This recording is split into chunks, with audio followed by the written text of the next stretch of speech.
मित्रों, एक बार पुनः आपके सामने ग्रामर का एक टॉपिक लेके आया हूँ, पर्सनल प्रोनाउन। ये प्रोनाउन भी इतना आसान मत समझिएगा। प्रोनाउन भी एक ऐसा टॉपिक है जिसमें बहुत लोग बहुत कंफ्यूज करते हैं।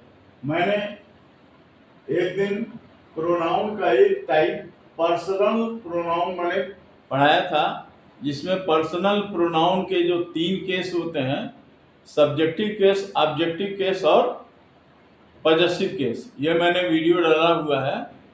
वो मैं उसका लिंक दे दूंगा, आप लोग उसको देख लीजिएगा। पर्सनल प्रोनाउन हो गया है, इसके बाद से फिर कौन कौन से प्रोनाउन होते हैं इसको समझिए। दूसरा होता है डिमॉन्स्ट्रेटिव प्रोनाउन।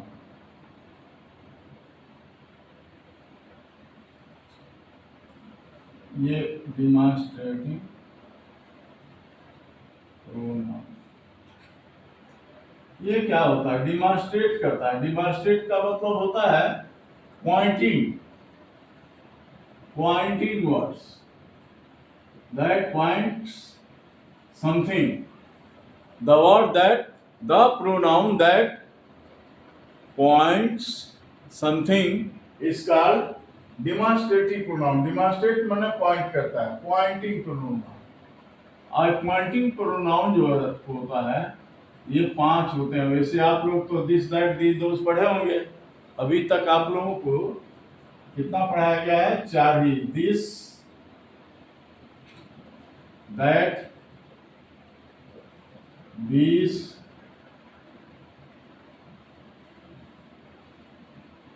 those, और एक और होता है सच, ऐसे। सच माने ऐसे। तो 5 होते हैं। ये बहुत आसान है, 4 तो आप लोगों को याद ही होगा। सच भी एक अपने डायरी में नोट कर लीजिएगा। सच माने ऐसे होता है।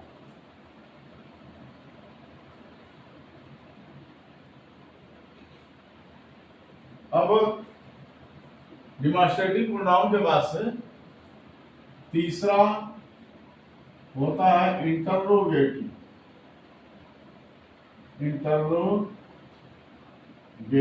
इंटरोगेटिव में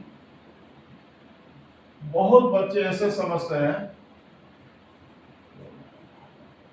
बहुत बच्चे ऐसे समझते भाई ये क्या चीज है, बस जितना WH वाला है सब प्रोनाउन है। लेकिन जितना WH वाला है वो सारा प्रोनाउन नहीं है। इसमें इंटरोगेटिव प्रोनाउन में क्या होता है? Who, whom, whose, which,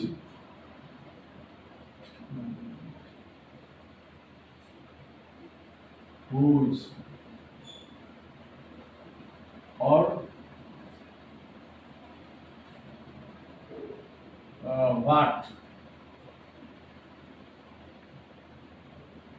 whose, whom, which, whose, what, where होगा नहीं। तो ये 1 2 3 4 5 शब्दों को अपने डायरी में नोट कर लीजिए। Who, whom, which, whose, what।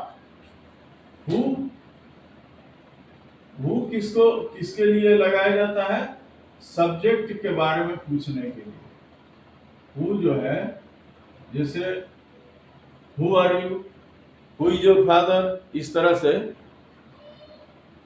ये हु लगा के वाक्य बनता है। whom किसके लिए आता है? ऑब्जेक्ट के लिए। इससे सेंटेंस बनेगा whom do you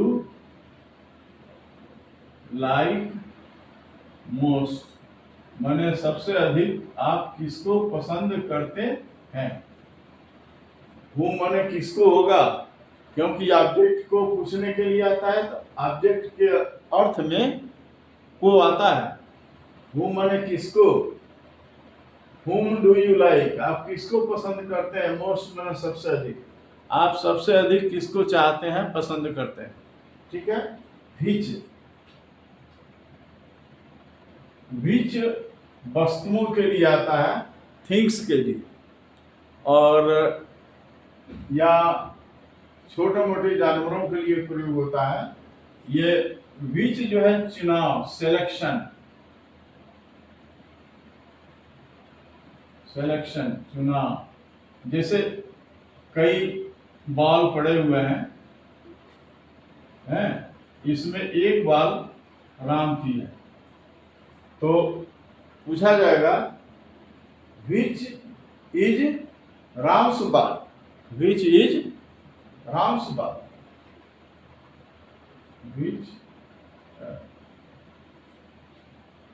is Ram's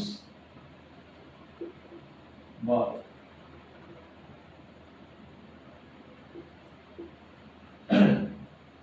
चार बाल हैं, इनमें से कौन सी, विच का मतलब है कौन सी,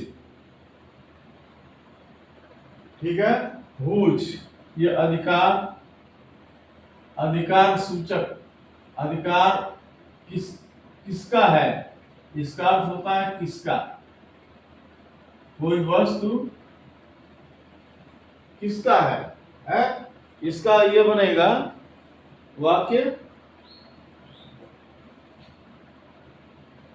जैसे किसी का अगर कहीं कोई पेन गिर गया है, पेन कहीं गिरा पड़ा हुआ है, तो कोई पाएगा तो पूछेगा कि हुज माने किसका, हुज इज दिस पेन, यह किसका पेन है। यहाँ अकेले एक चीज ध्यान दीजिएगा, हूं, विच, हुज, हु भी अकेले आता है, ये सब अकेले आएंगे तभी प्रोनाउन होंगे। हुज इज दिस पेन, ठीक है। और व्हाट भी अकेले आता है, व्हाट इज योर नेम, इससे बनेगा व्हाट इज, ये तो एकदम कॉमन है, फेमिलियर है sentence, what is your name, तुम्हारा क्या नाम है। देखिए ये सारे WH टाइप वाले शब्द हैं, ये जो मैंने लिखवाए हैं, ये सब अकेले आए हैं, तभी प्रोनाउन है। इंटरोगेटिव प्रोनाउन इनको बोलते हैं, तभी इंटरोगेटिव प्रोनाउन हुए, नहीं तो इसको हम ऐसे भी लिख सकते हैं,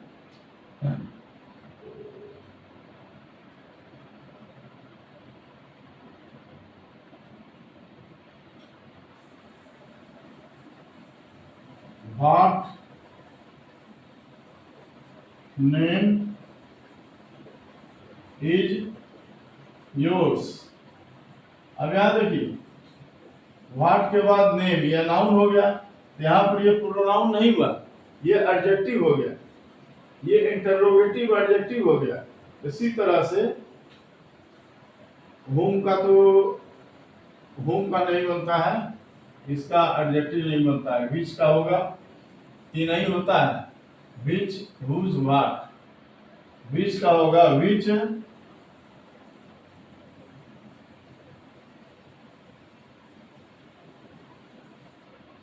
बॉल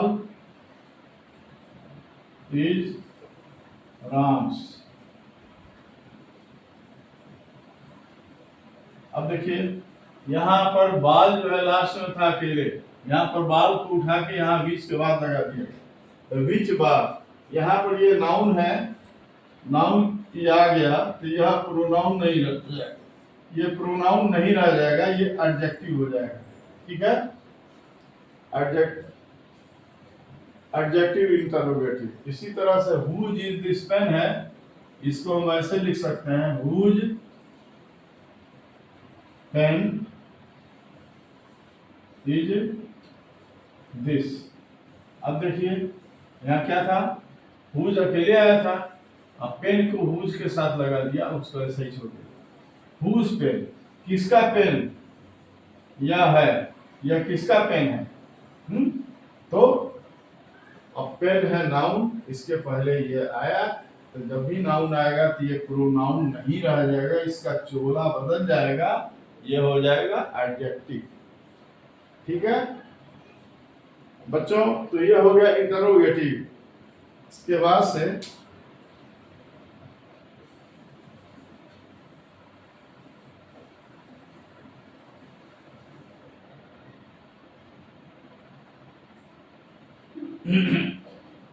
रिफ्लेक्सिव प्रोनाउन था।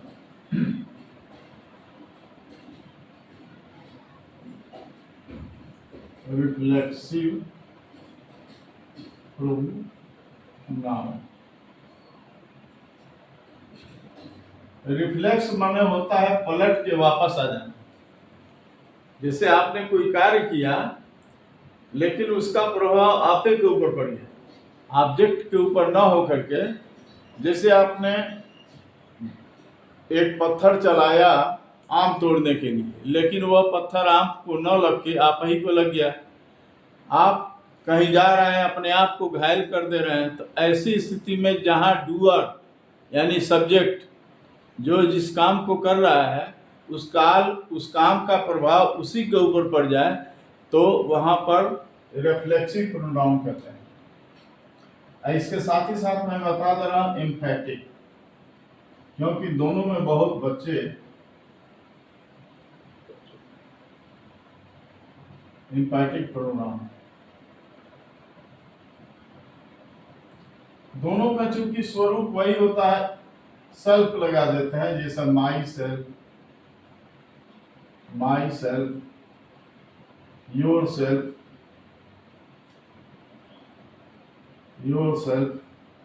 हिम सेल्फ, हर सेल्फ, ये इसमें भी आएगा और इसमें भी आएगा। लेकिन अगर ये सेंटेंस कोई दिया गया है तो कैसे हम समझेंगे कि रिफ्लेक्सिव है कि एम्फैटिक है। इम्पैक्ट माने होता है कि बल देकर के उसको किसी बात को कहना, जोर देकर के यह काम मैंने खुद किया है।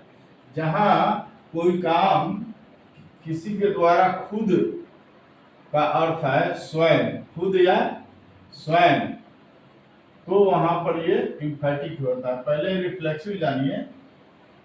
बाल आपने चलाया, दीवार पर वाके आपको लग गई, तो इस तरह से अपने आप को चोटिल करने के लिए का जो अर्थ आएगा वहां पर इसको हम कहेंगे रिफ्लेक्सिव प्रोनाउन। रिफ्लेक्सिव प्रोनाउन देखिए, जैसे द काऊ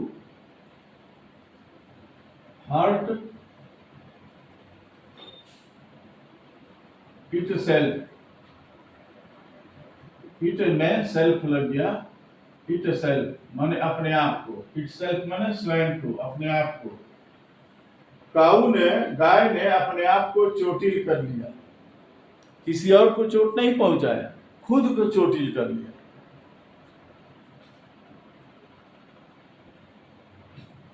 दे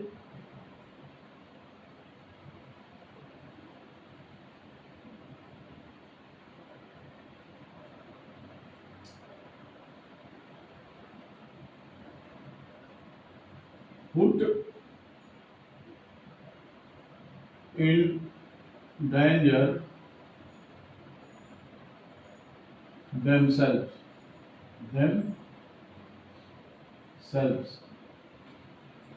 इसका अर्थ हुआ कि उन्होंने पुट माने डाल दिया, इन डेंजर माने खतरे में, वे अपने आप को खतरे में डाल दिए। themselves माने अपने आप को, स्वयं को। them दे का, अच्छा जान लीजिए सेल्फ कहाँ लगता है। सेल्फ या सेल्फ जो है ऑब्जेक्टिव केस प्लस सेल्फ, अगर एक वचन है तो सेल्फ, बहुवचन है तो सेल्फ्स, बहुवचन हो जाएगा सेल्फ्स। ऑब्जेक्टिव केस, यहाँ पर काउ का ऑब्जेक्टिव केस इट होगा, इट सेल्फ हो गया। दे का ऑब्जेक्टिव केस देम हुआ, और देम में सेल्फ्स लगा दिया, देमसेल्फ, क्योंकि बहुवचन है तो सेल्फ्स होगा। ये दो एग्जांपल मैं समझता हूँ काफी होगा। इसके बाद से एम्फैटिक प्रोनाउन, एम्फैटिक जहां पर ये व्यक्ति कहता है कि मैंने यह काम स्वयं किया है, खुद किया है। जैसे रीता ने कहा, रीता मेहमान से कह रही है, किसी ने पूछा है कि ये चाय किसने बनाया, तो रीता ने कहा, रीता प्रिपेयर्ड द क्या बनाया, टी हर सेल्फ। रीता चूंकि लड़की है तो इसके लिए आएगा हर, ऑब्जेक्ट हो जाएगा और सेल्फ लग जाएगा।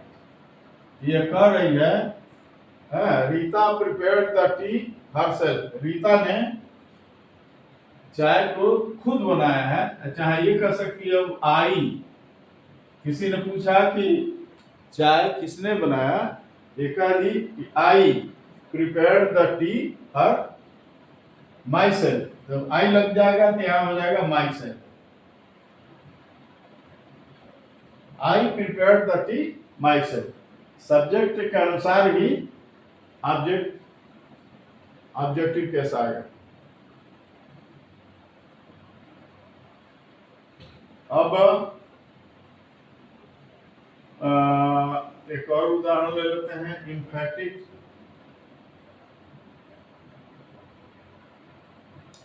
दे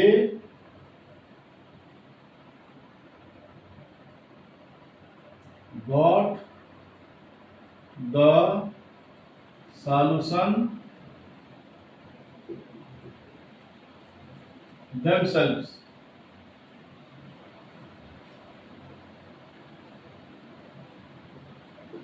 दे गॉट द सॉल्यूशन देमसेल्फ, मतलब कि वो किसी परेशानी में पड़ गए थे, उसका हल सॉल्यूशन अपने खुद निकाले। तो ये हो गया कि इम्फैटिक प्रोनाउन। ये हो गया 4 और 5, चौथा और 5।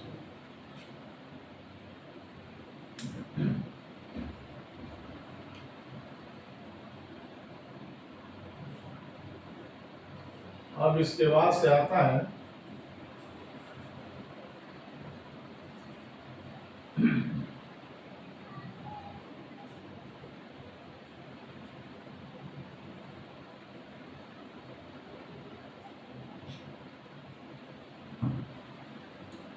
indefinite pronoun। indefinite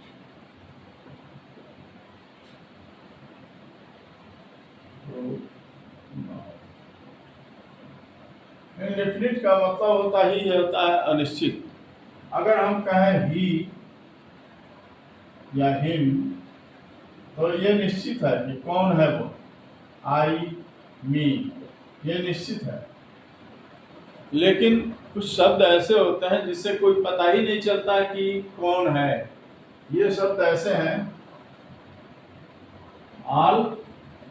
आल का मतलब कौन कौन, ये पता नहीं, आल तो सब में आ गया। Any,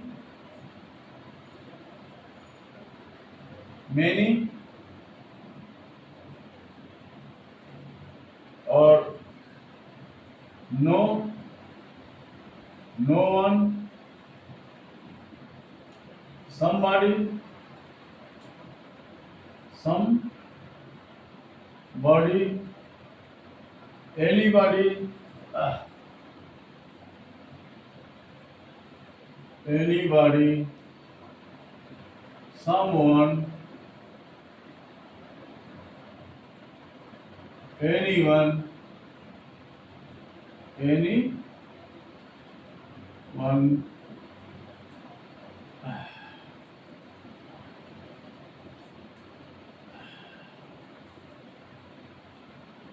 etc।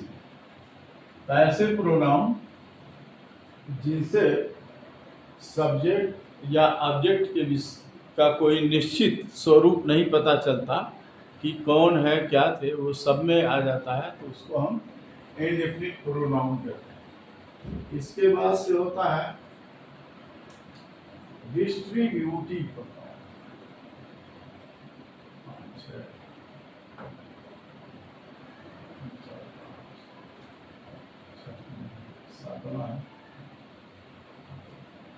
डिस्ट्रीब्यूटिव,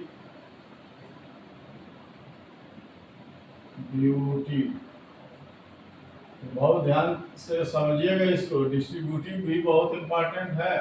आगे चल करके जो पढ़ेंगे तो सब्जेक्ट वर्ब एग्रीमेंट या आगे की पढ़ाई में ये बहुत काम आएगा आपका। आगे डिस्ट्रीब्यूटिव प्रोनाउन, डिस्ट्रीब्यूट माने क्या होता है? बांटना या बंट जाना। डिस्ट्रीब्यूट माने होता है बंट जाना। बांटने का मतलब होता है कि अगर हम किसी को कहते हैं तो वो सब पर लागू हो गया। जैसे कई लोग हैं, हम बोल दिए एक ऐसा शब्द कि सारे, सारे का मतलब सब लोग। कुछ प्रोनाउन का के शब्द ऐसे हैं, ईच, ये शब्द है ईच, आइदर और नाइदर, तीन ही हैं। ध्यान दीजिएगा, ईच का मतलब होता है कि कुछ लोग बैठे हैं, इस पर मतलब हुआ कि ईच, ईच कहने का मतलब ये भी, ये भी, ये भी और ये भी, मतलब उन समूह के विषय में बात किया जा रहा है। Each of one, each of one है win the prize, win the prize. Each of one, यहाँ देखिए ईच सब्जेक्ट है और ऑफ वन ये यहाँ कोई नाउन नहीं है। ईच के तत्काल बाद कोई नाउन नहीं है, इसलिए ये अकेले है, इसलिए प्रोनाउन है। और जब भी ईच आएगा तो यहाँ पर वन द प्राइज होगा, वन द प्राइज। तो सब्जेक्ट एक वचन है तो एक वचन के अनुसार ही होगा, वर्ब एक वचन के साथ ही होगा। जब भी ईच एवरी यह दिखाई दे तो सब्जेक्ट को मत देखिए क्या है, खाली वर्ब सिंगुलर होगा। ईच ऑफ वन, इसको देखिए हम ऐसे भी लिख सकते हैं, each boy, each boy was present.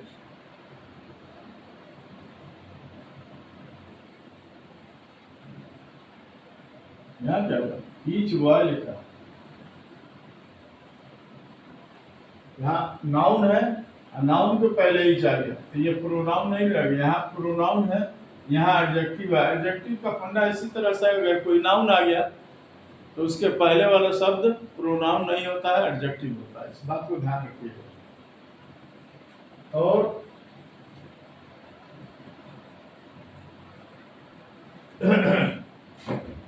Either, हाँ देखिए आइदर ये अकेले है, नाइदर भी अकेले है, इनका यूज किस तरह से नहीं होता है, ध्यान दीजिएगा। आइदर EITHER, आइदर आर जोड़े में आता है, आइदर आर, और उसी तरह से नाइदर ना। तो ये नाइदर ना आइदर आर नहीं होता है, ये प्रोनाउन नहीं होता है, ख्याल ध्यान दीजिएगा। ये ध्यान दीजिएगा, जब भी कहीं देखिए ईच एवरी आइदर नाइदर जोड़े में ना होता तो जो वर्ब होगा हमेशा सिंगुलर आएगा। तो ये नहीं है, यही दोनों है, 1 2 3। इसको देखिए, इसका उदाहरण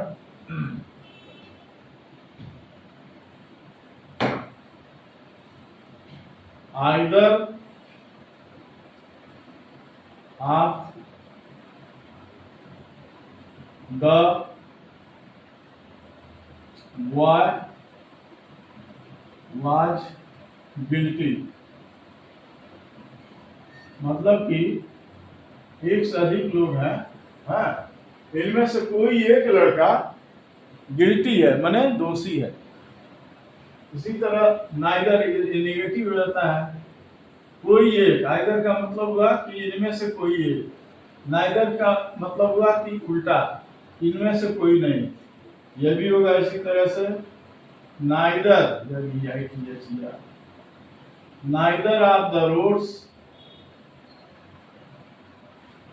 नाइदर ऑफ द रोड्स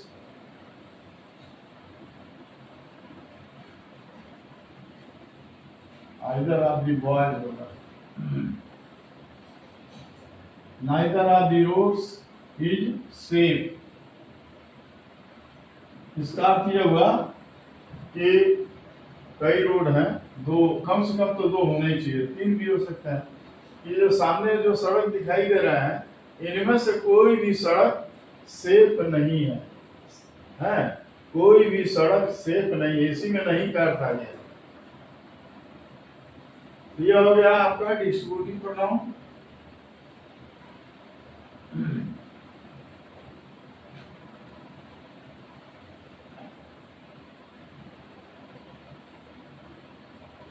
आठवां है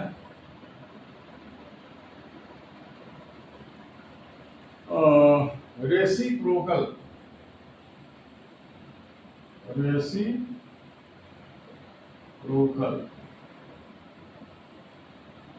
प्रोनाउन। रेसिप्रोकल का मतलब क्या? रेसिप्रोकल का मतलब हुआ आपस में।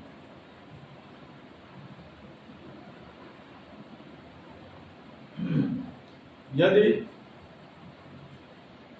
सेंटेंस में कोई ऐसा सब्जेक्ट दिया गया है जो कि आपस में ही कोई क्रिया कर रहे हो, तो उस तरह का जो प्रोनाउन का वर्ड दिया जाता है वह रेसिप्रोकल प्रोनाउन होता है। ये मात्र दो होते हैं, मात्र दो, याद रखिएगा, याद रखने में कोई दिक्कत नहीं है। ये तीन होता है, ये दो होता है।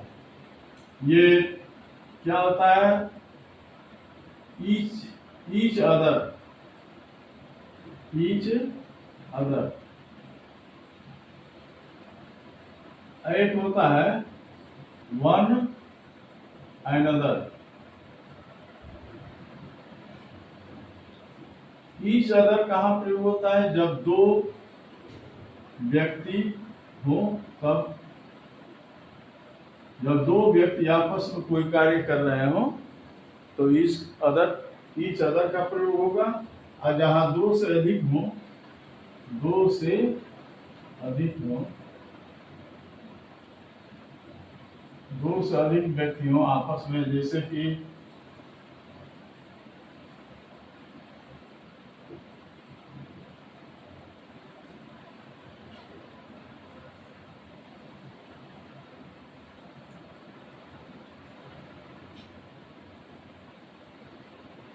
Ram and Mohan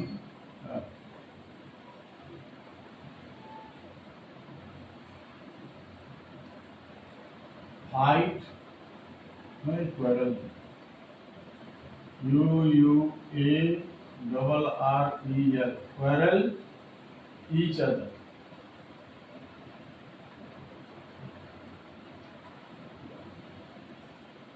Ram and Mohan quarrel each other. Ram और मोहन आपस में झगड़ा करते हैं। जब कई लोग हो जाएं तो दे लिख दीजिए, दे क्वेरल वन अनदर।